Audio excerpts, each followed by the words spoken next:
Are you tired of stumbling over your words and feeling hesitant every time you try to speak English? In this video, I'm going to share with you all of the best tips and tricks for you to start speaking confidently and overcome your hesitation when you are speaking English.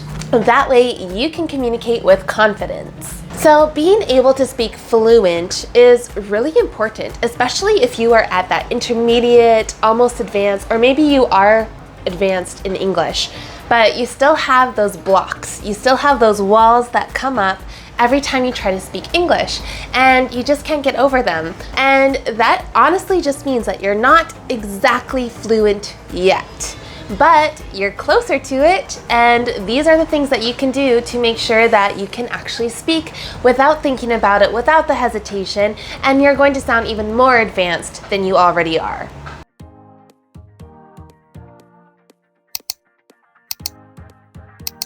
So even by definition, speaking fluently, it means that you're able to speak naturally, you're able to speak without hesitation, and you are not stumbling over any words.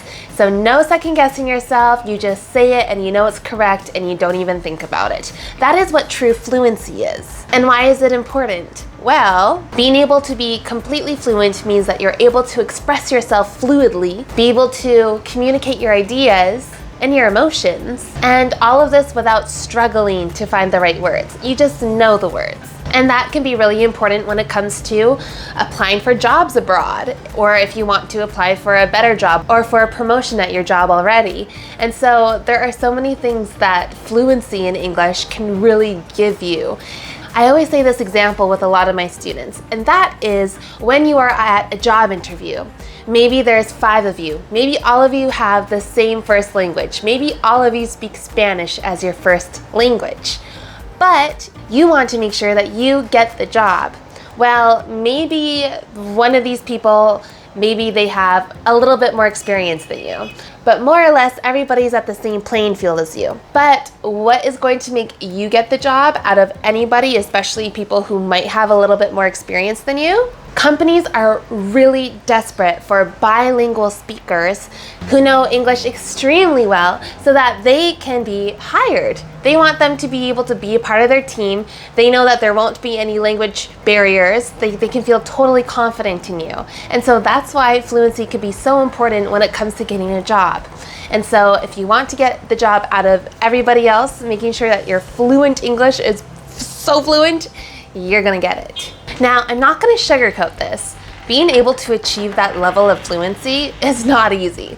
In fact, it takes so much practice. However, if you already have a good handle on English right now, I'm assuming that you're an intermediate or an advanced speaker right now, then it's only a few things you need to do every day that's going to help you get there. And one of those things is practice. So you have to practice every single day. I'm not gonna be one of those people who says, oh, well, you just need like a couple minutes here and there. No, you need to have a consistent routine. It's just like going to the gym. If you want to have that ideal physique, whatever that looks like to you, if you want to have giant muscles, you can't just do that by going to the gym once in a while. You need to do it consistently and every single day to get those results. And it's the same in English.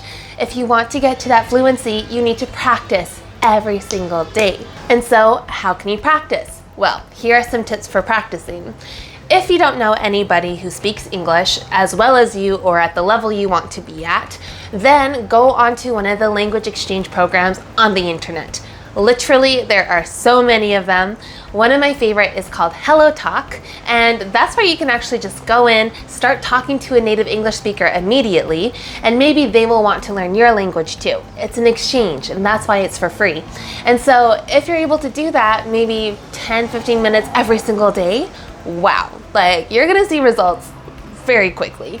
And so that is one way that you can communicate with someone with your speaking every single day. So the options there, just do it. Another thing you can do is really ramp up your grammar skills, making sure that you actually know everything really well.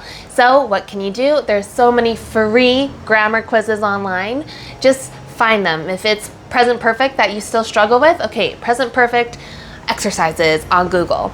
boom, you're gonna find so many results. It's gonna be so easy. And you can even practice your English pretty subconsciously if you think about it. If you love watching TVs and movies, always watch them in English. That's a given. Make sure that the subtitles are off, and it's gonna slowly seep in. It's gonna be like, okay, yeah, I'm getting this. I don't have to use subtitles to understand it. I'm forcing myself to learn it subconsciously.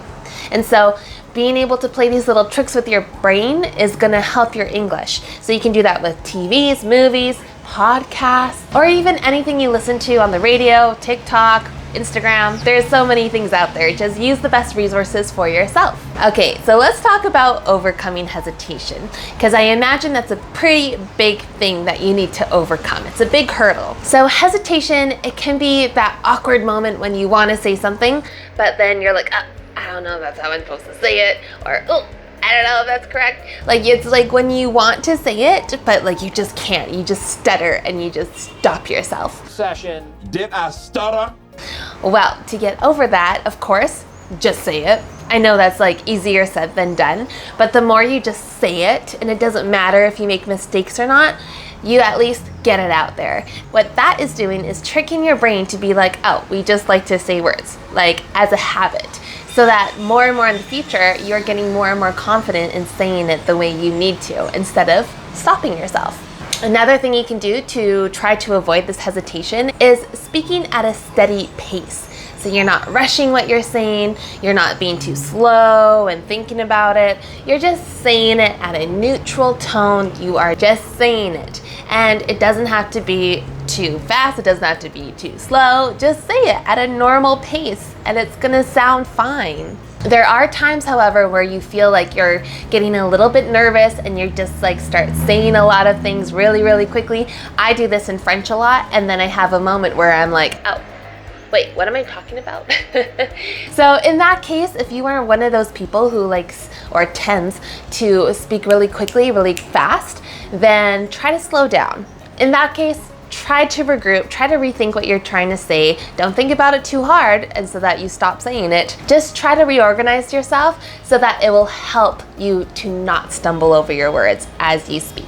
Another thing that can really help with hesitation is taking a deep breath. I know it sounds so funny. It's like, okay, like I'm gonna stutter over my words, but then I'm gonna take a breath. Like, isn't that like the same amount of wasted time? Well, yes and no. But if you take the moment to take a deep breath before you say something, like it's gonna help your nerves, and it's also gonna help your brain to realize that it's not a big deal. And whatever comes out of your mouth, it's gonna help you no matter what. If you say it the wrong way, if you say a mistake, it's fine. Maybe somebody who you're talking to can help you out and they can correct you. But honestly, it's not a big deal. If anything, the more you practice, and if you do make a lot of mistakes, just ask whoever you're talking to, especially if it's going to be in a language exchange, and say, hey, did I say this right? Or is it okay to say this? And that person's going to help you. And the last thing that you can really do to kind of get over that hesitation is to focus on what you're trying to communicate. Rather than how to say it, focus on the main idea and making sure that that is getting noted. So you don't have to be perfect in your grammar, you don't have to try to use the most advanced words. If you're able to, that's great, but if you just can't in the moment, that's okay. Focus on trying to deliver the message you're trying to say effectively without the added pressure of saying it in a specific way. And lastly, if you're in a moment where you're really kind of stuck and you're feeling really awkward because you're trying to talk to someone, trying to communicate what you're trying to say, but you're just totally stuck and at a loss, then it's okay to just use some filler words like, We try to avoid that in more formal and academic situations, but if you are having a casual conversation, there is no problem by saying, what I'm trying to say is, like those little filler words and sounds, it's okay and it's so normal for anybody in any language. So go ahead and do that, because maybe that can actually help you try to actually think and say what you're trying to say. So if that's helpful, give it a try. All right, I'll give it a try. Now, if you're trying to figure out how on earth, Dawn, am I able to get to more of an advanced level in English, well, I've created an entire blueprint for you. It's a free download. Check it out. It's the link down below. It's the first link in the description box. And basically, it's an entire roadmap for you to figure out what is your best game plan to get into the most advanced level you can be in English. So I've created this whole document for you. It's for free. Again, down in the description. Well, let's keep going on this English train and check out this next video over here. It's all about mastering your emotions and being able to use more advanced words for you to use instead of those boring adjectives.